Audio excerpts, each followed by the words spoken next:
Ustaz, saya ingin bertanya.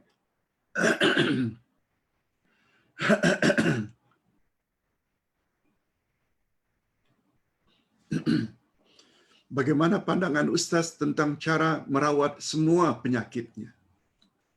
Dengan cara menyembelih. Dengan cara menyembelih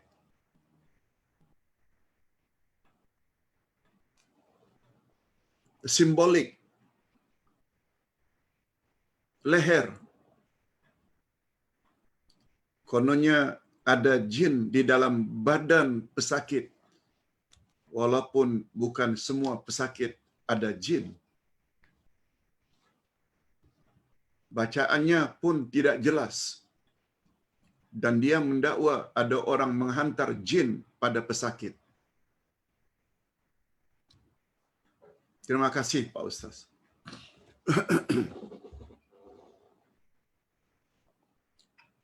Bismillah.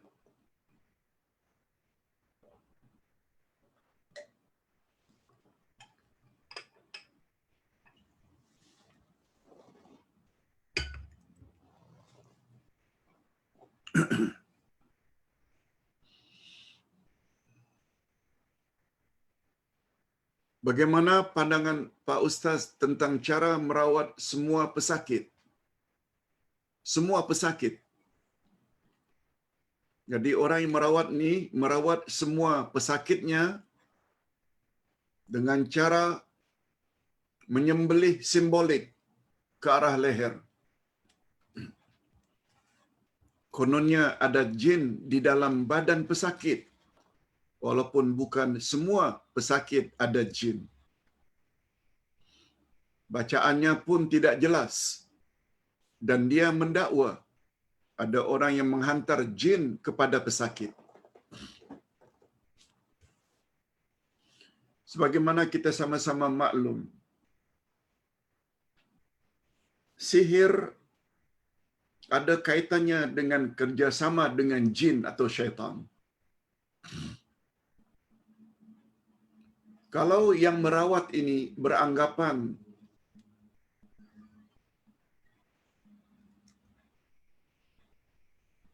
bahwa sakit orang tersebut ada kaitannya dengan jin atau syaitan yang dihantar oleh seseorang.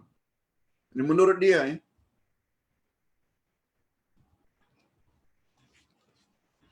Dan bacaan pun kita ragukan. Tadi Ustaz dah jelaskan. Menangkis sihir atau merawat orang yang berpenyakit ini ada 3 cara. Cara yang haram bila dengan sihir. Itu haram hukumnya. Yang kedua dengan ruqyah, bacaan yang jelas dari ayat-ayat Quran. Itu confirm bolehnya. Nah, tadi kita telah bahas cara rawatan ketiga. Kita rasa sakit. Doktor moden ini dengan cara mereka mendapat result, tidak ada apa-apa yang tak kena. Tidak ada masalah. Tapi kita merasa sakit. Sedangkan orang yang kita minta agar merawat kita ini, kita ragukan bacaannya. Setengah ulama kata boleh. Dengan kaedah hajat seseorang mengatasi keraguan. Yang kita ragu itu cara dia merawat. Sedangkan kita berhajat untuk sembuh. Maka hajat itu mengangkat keraguan. Wallahu a'lam. Sebenarnya sudah terjawab tadi. Yang kedua, Pak Ustaz, pergerakan dalam solat dibolehkan jika ada hajat. Contoh,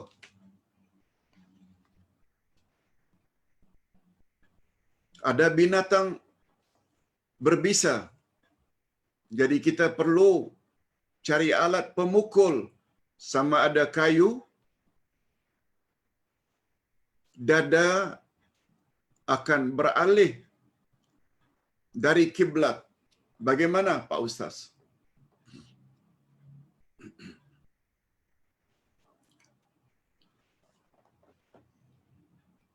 Ulama fiqh kata sekedar menoleh ke kiri ke kanan tidak jadi masalah. Asalkan jangan dada. Dada jangan sampai berubah daripada arah kiblat. Itu pada asasnya. Tapi bila darurat, bila darurat, binatang berbisa, kala jengking ke atau lipan ke, atau ular ke,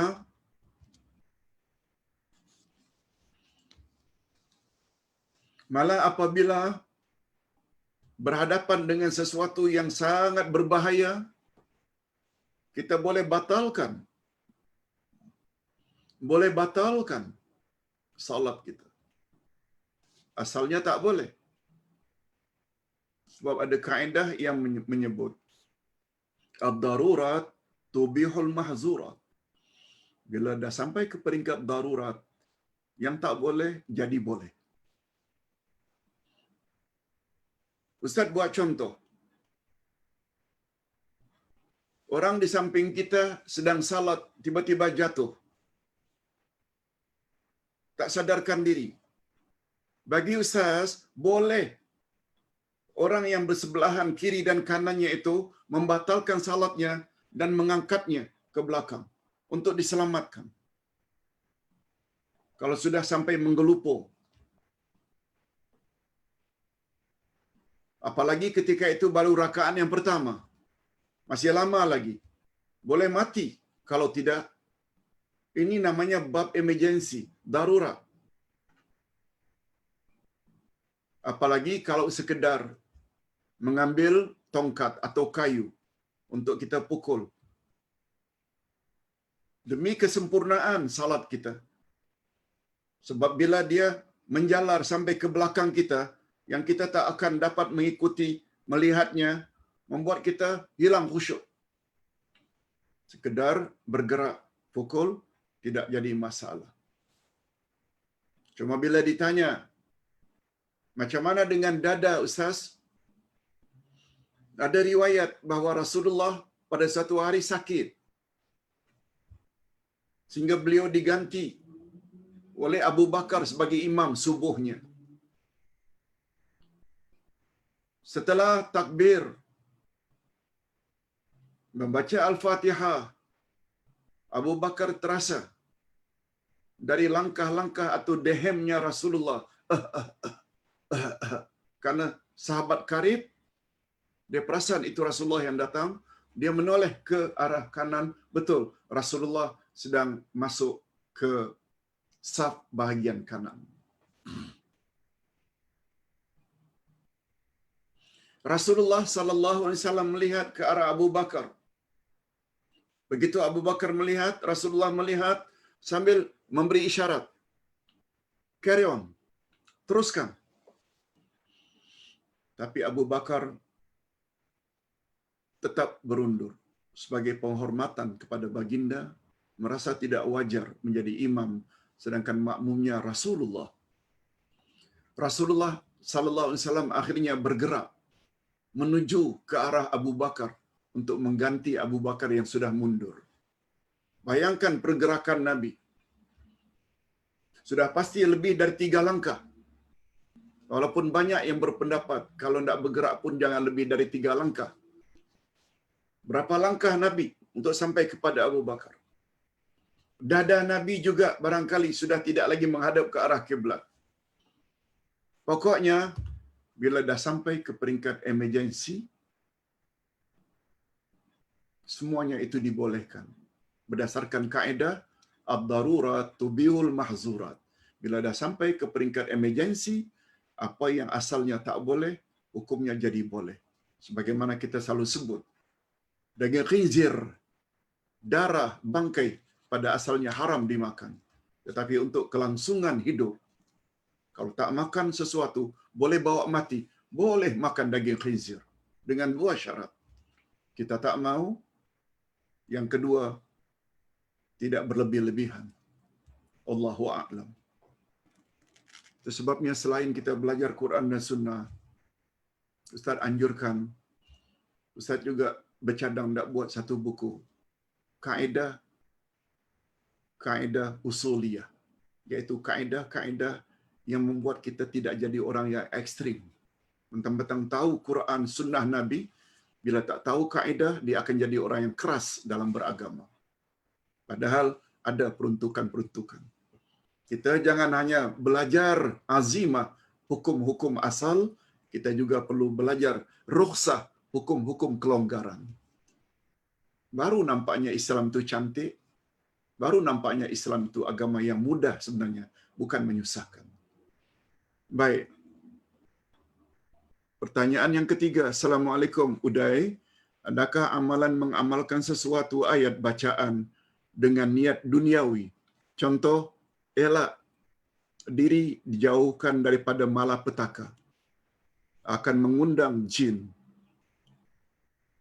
atau ilmu dalam tubuh badan yang boleh memudaratkan pada masa akan datang.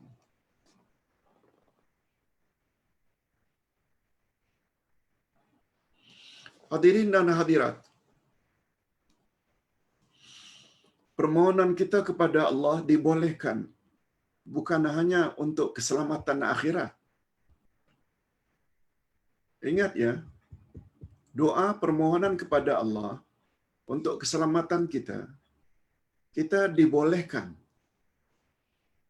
untuk memohon perlindungan kepada Allah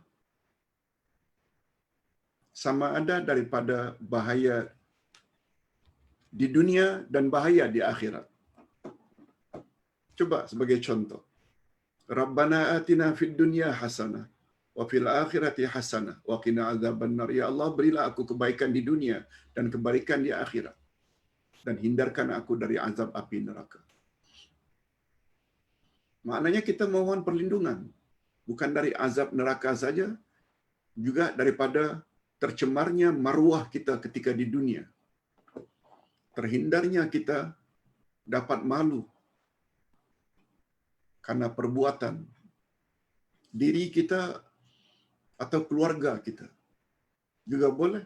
Itu yang dipanggil dengan fitnah dunia dan fitnah akhirat. Itu sebabnya Nabi galakkan sangat kita minta perlindungan 4 perkara sebelum kita memberi salam.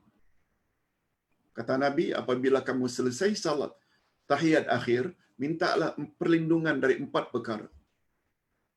Pertama, minta perlindungan daripada azab kubur dan azab neraka. Yang kedua, fitnah dunia dan fitnah akhirat. Fitnah hidup dan fitnah mati. Dan fitnah dajjal akhir zaman. Sebabnya kata Nabi, bila selesai salat atau tahiyat akhir sebelum salam, is'alu ma syi'tum, mintalah kepada Allah apa saja yang kamu ingin minta. Komen Imam Asy-Syafi'i, mintalah apa yang kamu ingin minta, termasuk terhindar daripada malapetaka di dunia dan malapetaka di akhirat. Tidak ada salahnya. Oleh sebab itu, bila kita mengamalkan suatu amalan ayat-ayat dengan niat duniawi, niat duniawi maknanya ingin mendapat keselamatan di dunia, tidak ada salahnya. Coba tengok apa kata Nabi. Ini masalah dunia juga. Bila kamu keluar rumah, lalu baca bismillah tawakkaltu 'ala Allah la haula wala quwwata illa billah, niscaya kamu akan selamat haluan pergi sampai haluan balik. Semuanya ini di dunia, bukan di akhirat. Jadi ringkasnya tidak jadi masalah. Yang mustahak, apa dia mustahak? Yang mustahak minta segala-galanya pada Allah, bukan pada yang lain. Adapun kontennya minta perlindungan daripada balak di dunia atau balak di akhirat, itu konten. Tidak jadi masalah. Yang jadi masalah bila yang kita minta itu bukan kepada Allah. Allahu a'lam. Yang keempat. Assalamualaikum Pak Ustaz.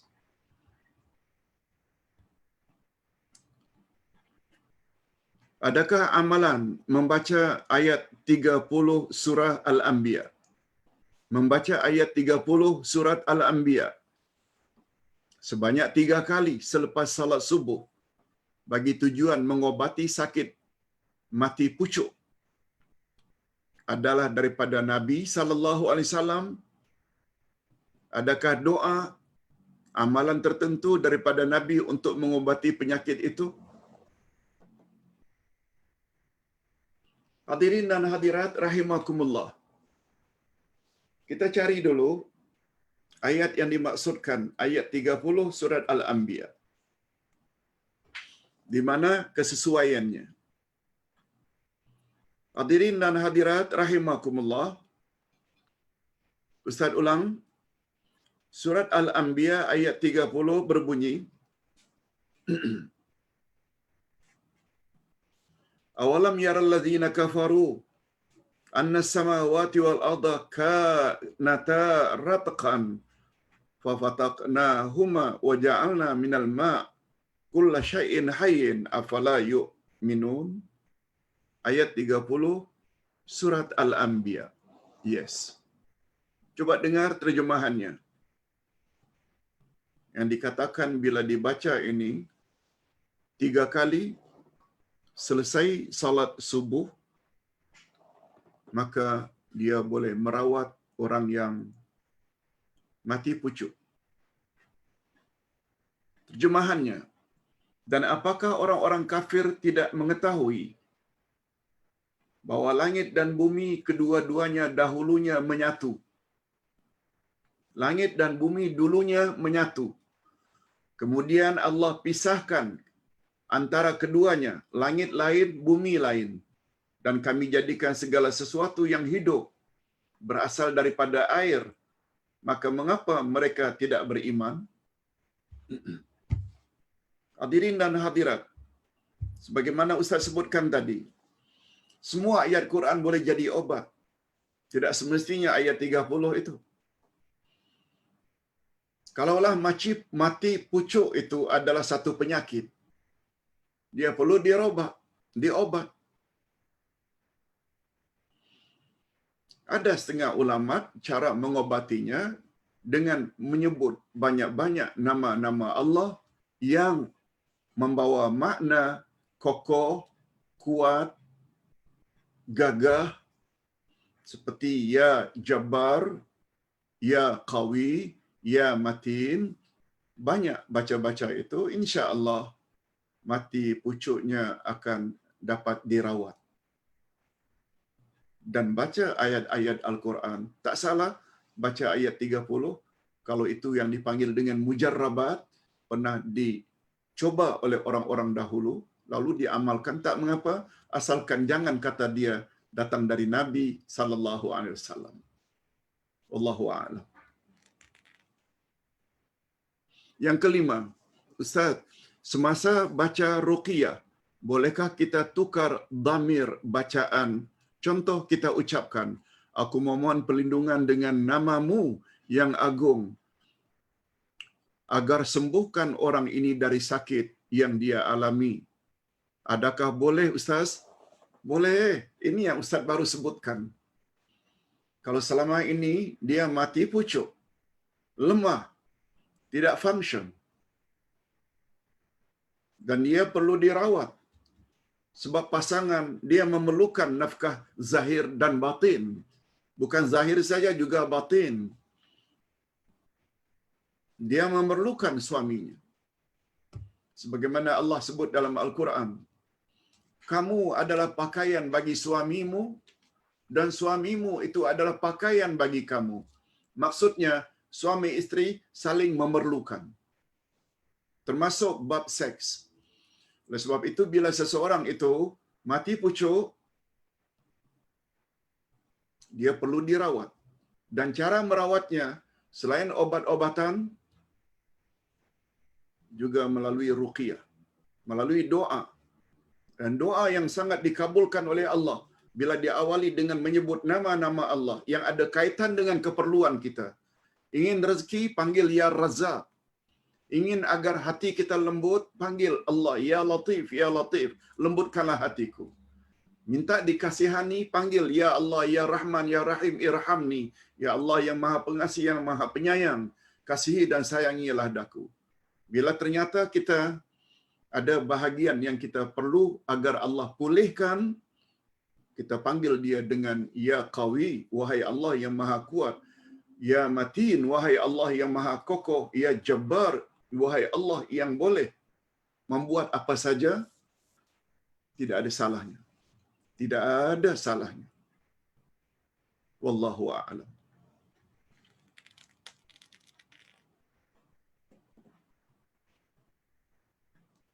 Dengan kata lain, tadi kita dah sebut dah syarat-syarat ruqyah. Tak semestinya dari ayat Quran atau hadis Nabi. Boleh dengan bahasa kita, tapi dengan syarat. Bahasa tersebut kita fahami. Yang kedua, dalam doa itu tersebut tidak ada unsur syirik. Tidak boleh ada unsur syirik. Senang saja. Yang keenam, kalau jampi macam pantun, adakah boleh, Pak Ustaz? Contoh, bunyi si piak, si ambung-ambung, si picuk, si mania darah. Putus urik, daging bersambung. Setitik tak boleh keluar darah dan seterusnya. Lalu tangan dilekapkan di tempat luka dan darah pun terhenti. Adakah ini boleh, Pak Ustaz? Allahu Akbar. Ini ada slang lebih kurang bahasa Minangkabau. Si piak, si ambung-ambung, si picuk, si manih darah. Putus urik, daging bersambung. Setitik tak boleh keluar darah. Ingat syarat-syarat. Pada prinsipnya melalui pantun tidak ada salah. Tapi bila itu bukan dari ayat Quran atau hadis Nabi, pertama sekali kita mesti faham maknanya. Ustaz sendiri tidak faham ini. Si piak, si ambung-ambung, siapa ni yang dipanggil ni? Kalau si ni biasanya sesuatu. Jangan-jangan itu nama jin. Si picuk, si maniah darah. Nah, ini bukan panggilan kepada Allah ini. Bagi pengetahuan Ustaz, karena Ustaz tidak faham, besar kemungkinan yang dipanggil itu bukan Allah, sebab Allah tak pernah disebut sebagai si ambung-ambung, Allah tak pernah dipanggil sebagai si picuk, si maniah darah. Itu bukan Allah, confirm. Ruqyah seperti ini mengandung unsur syirik. Sebab mintanya bukan kepada Allah Azza wa Jalla. Ambung-ambung tak pernah termasuk di dalam Al-Asma'ul Husna. Manih darah bukan salah satu dari Al-Asma'ul Husna yang kita belajar. Terima kasih. Ini di antara contoh, kalau sudah teramal dulunya, baca doa. Tobat pada Allah. Jangan ulang lagi. Tobat nasuha. Wallahu a'lam. Assalamualaikum Pak Ustaz. Saya faham alif lam di awal nama bawa makna spesifik. Yes. Mohon penjelasan, bolehkah menamakan anak cucu dengan nama Muhammad Al-Fatih? Okey. Terima kasih Pak Ustaz. Hadirin dan hadirat rahimakumullah.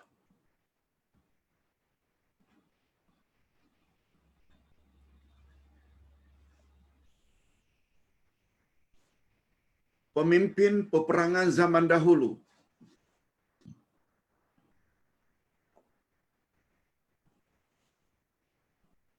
dalam peperangan salib seingat Ustaz.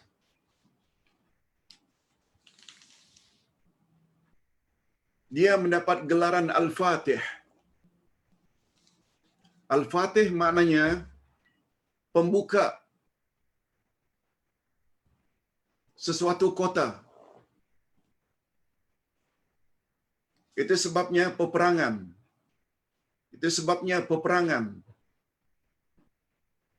Penaklukan balik kota Mekah disebut dengan Fathu Mekah. Fathu Mekah, pembukaan balik kota Mekah. Yang selama ini diperintah oleh orang-orang kafir Quraisy, musyrikin, penyembah berhala. Dan Allah Subhanahu wa taala menyebut dalam surat An-Nasr, "Idza jaa nasrullahi wal fath." Apabila telah datang pertolongan daripada Allah, yaitu kemenangan dalam perang Badar, wal fath, fatah itu penaklukan kota Mekah.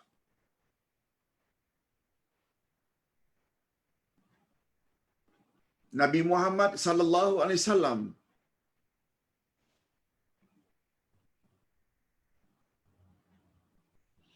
yang memimpin untuk menaklukkan kota Mekah. Sebagaimana orang-orang zaman dahulu dari kalangan khalifah-khalifah zaman dahulu, ada juga yang di belakang namanya bernama Al-Fatih, karena dia berperanan, berjasa menakluk kota-kota tertentu. Kalau untuk tujuan itu tidak jadi masalah. Tetapi kalau Nabi Muhammad sallallahu alaihi wasallam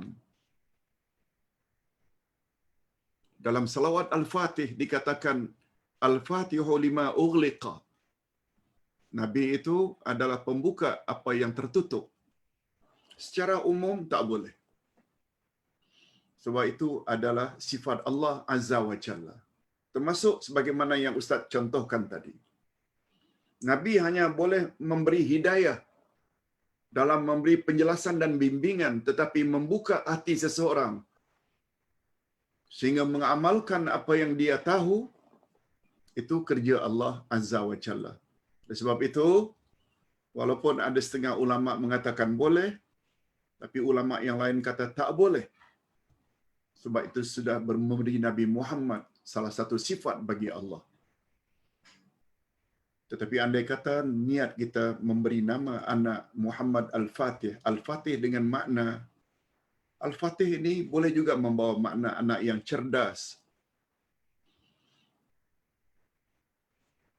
Itu sebabnya apabila kita dalam satu majlis agak gelap, lalu ada beberapa button sehingga menyala salah seorang jemaah berdiri membukanya.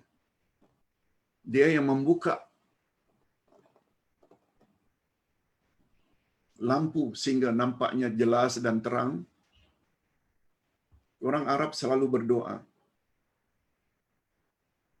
Allahu yaftah alaik. Mudah-mudahan Allah Subhanahu wa taala buka kamu, mendapat hidayah kamu, karena kamu tadi telah membuka untuk kami sehingga ada cahaya yang terang.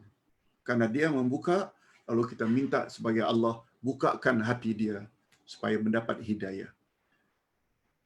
Oleh sebab itu sekedar memberi nama Muhammad, nama anak kita Muhammad Al-Fatih. Al-Fatih maknanya yang cerdas, yang pintar, yang pokoknya membawa makna yang baik, tidak menjadi masalah. Boleh dikekalkan insya-Allah. Itu tergantung pada niat kita. Itu sebabnya memberi Nabi Muhammad Al-Fatih lima ughliqa sebagai pembuka segala yang tertutup, itu dia lebih cenderung kepada sifat Allah Azza wa Jalla. Walaupun kita tak nafikan Nabi Muhammad sebagai penyebab terbukanya kota Mekah. Wallahu a'lam.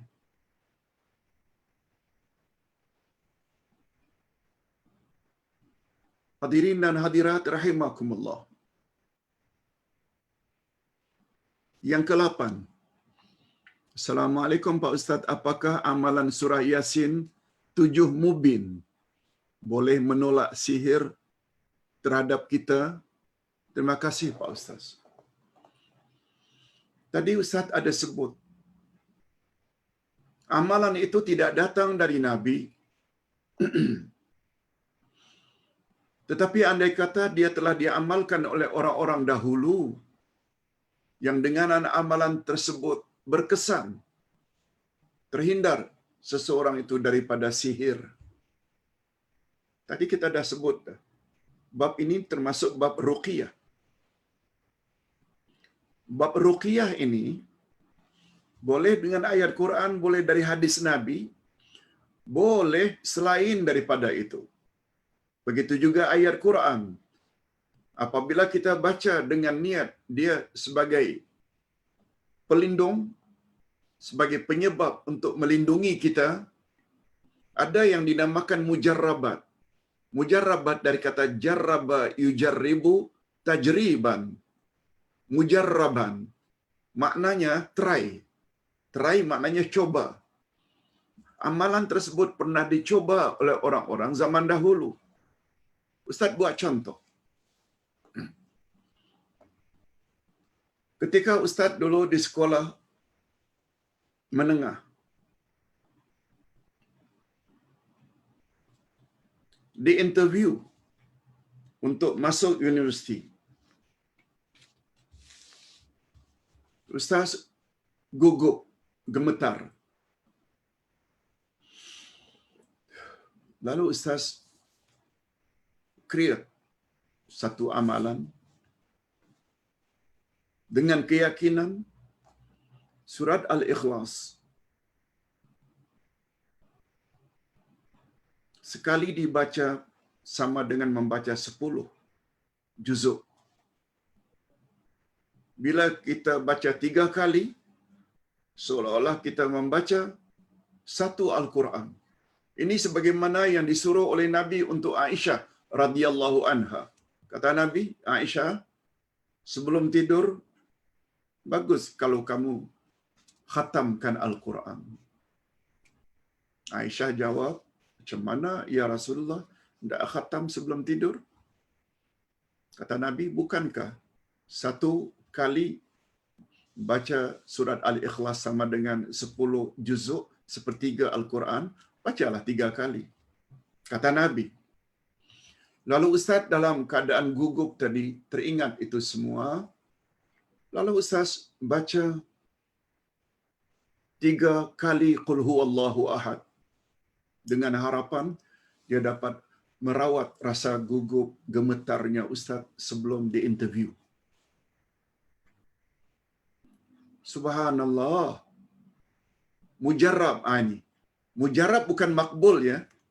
Ustaz coba. Langsung tenang. Dan semua soalan dapat Ustaz jawab dengan baik sehingga mendapat keputusan yang bagus.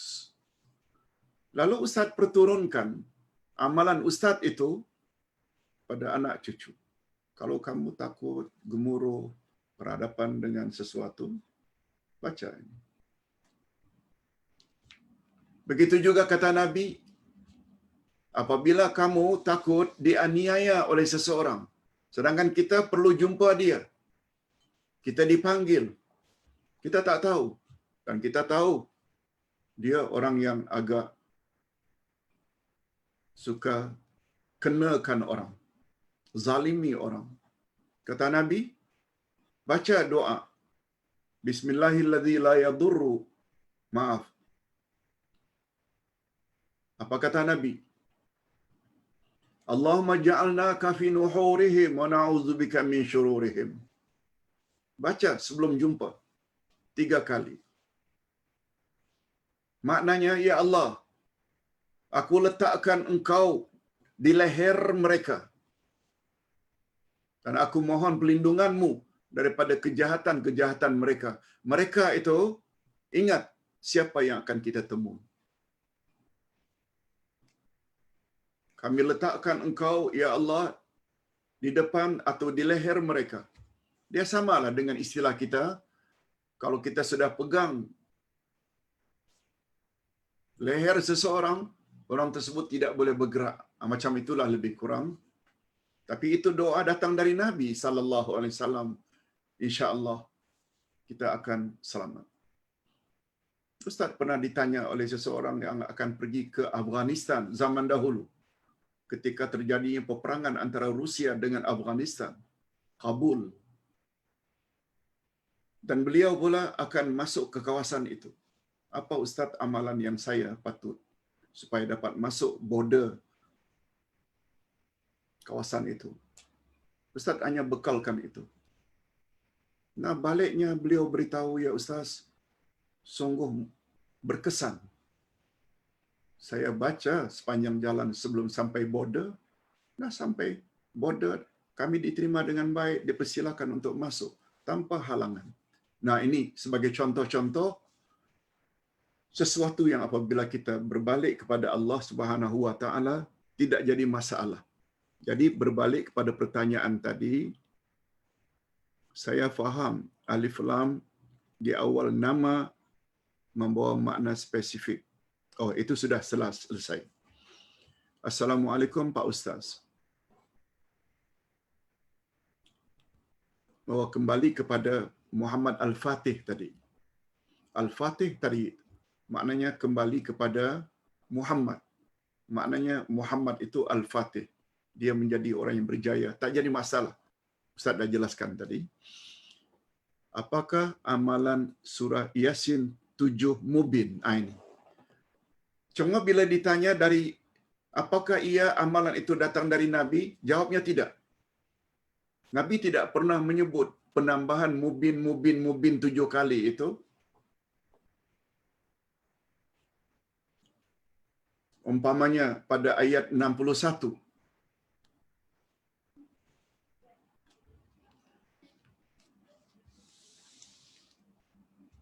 Apa kata Allah Subhanahu wa taala dalam surat Yasin? Ayat 61. Alam a'had ilaikum ya bani Adam alla ta'budu syaitan innahu lakum aduwwum mubin. Aduwwum mubin. Mubin itu diulang beberapa kali. Tidak pernah datang dari Nabi.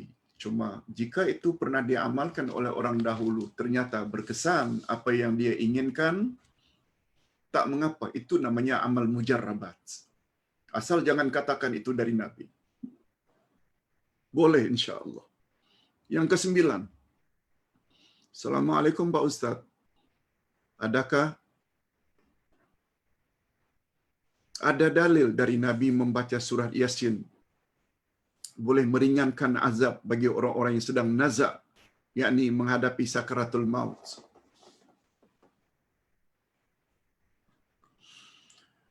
Ada datang dari Nabi sallallahu alaihi wasallam, Iqra'u Yasin ala mautakum. Iqra'u, bacalah Yasin ala mautakum. Ala mautakum maknanya kepada orang yang akan mati. Mauta ini iktibar ma yakun. Bukan untuk orang sudah mati. Iqra'u Yasin ala mautakum. Bacalah surat Yasin terhadap orang yang akan mati. Kata setengah ulama, bila surat Yasin dibaca pada orang yang sedang nazak, kegunaannya ada 2. Sebagaimana Ustaz sebut semalam kepada seseorang yang tanya, kakak saya sedang sakit keras, Ustaz. Kami tak tahan tengok dia menderita. Apa yang patut kita baca, Pak Ustaz? Ustaz bawa hadis ini. Bacalah surat Yasin terhadap orang yang akan mati. Kegunaannya, kata para ulama, ada 2. Kalau dia memang panjang umur, supaya Allah cepatkan dia sembuh. Kalau dia memang ditakdirkan oleh Allah sejak azali pendek umur, ambillah dia dengan cepat supaya tidak lama dia menderita.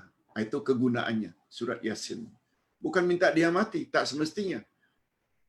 Ilmu dia akan sembuh atau dia akan mati itu hanya ada di tangan Allah.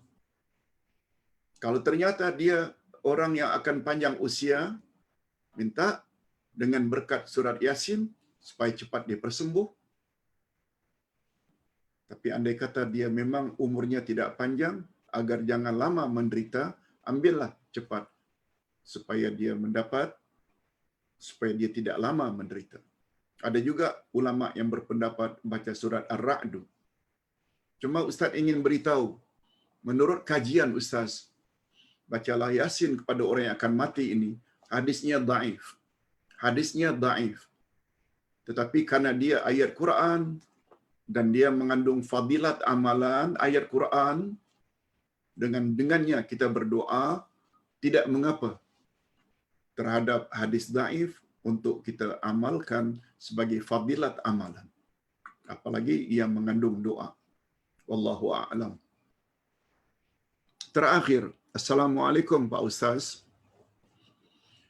Boleh Ustaz terangkan tentang kebaikan kurma ajwa dan adakah dalilnya yang mengatakan sekiranya ada kurma ajwa di rumah dapat melindungi kita dari sihir? Kurma ajwa ini memang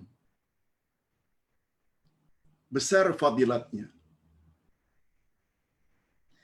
Ini nanti Ustaz akan bahas dalam bab tabarruk, mengambil berkat. Mengambil berkat ini terhadap sesuatu dibolehkan. Seperti mengambil berkat apa yang ada pada diri Rasulullah. Tentang rambutnya, tentang janggutnya, tentang selipanya yang beliau pakai semasa hidupnya. Banyak hadis-hadis yang menyebut boleh hukumnya mengambil berkat segala yang datang dari Nabi. Cuma yang kita pertikaikan bentuk capal yang hari ini, itukah satu-satunya capal yang tidak ada capal-capal yang lain dalam bentuk itu? Tidak ada riwayat yang sahih. Oleh sebab itu, bermakna kita telah mengagak-agak saja sesuatu yang kita tidak pasti. Yang itu tak boleh ambil tabarruk. Tetapi tentang kurma ajwa memang terdapat hadis yang sahih. Dia termasuk buah-buahan sebagaimana disebut oleh Allah dalam Quran, juga dalam hadis Nabi, tentang habbatus sauda, tentang kurma, tentang delima, tentang madu. Semuanya ini adalah barangan-barangan yang di dalamnya ada keberkatan.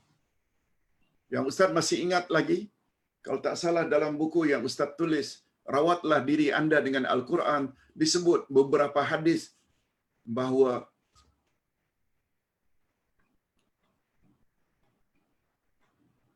kurma ajwa ini juga boleh menghindarkan seseorang daripada racun.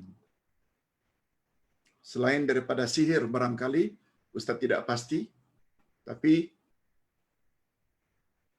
kurma ajwa memang ada keberkatan di dalamnya. Ini dulu yang dapat Ustaz sampaikan, dan karena pertanyaan di dalam WhatsApp ini banyak, agak 5-6 kita sudah menghampiri zuhur, Ustaz terpaksa tangguhkan nanti dalam pertemuan yang akan datang. Sekian dulu, segala yang baik-baik itu adalah datangnya daripada Allah. Sedangkan kalau ada kesilapan, itu dari kekurangan Ustaz sendiri. Wabillahi taufiq wal hidayah. Assalamualaikum warahmatullahi wabarakatuh.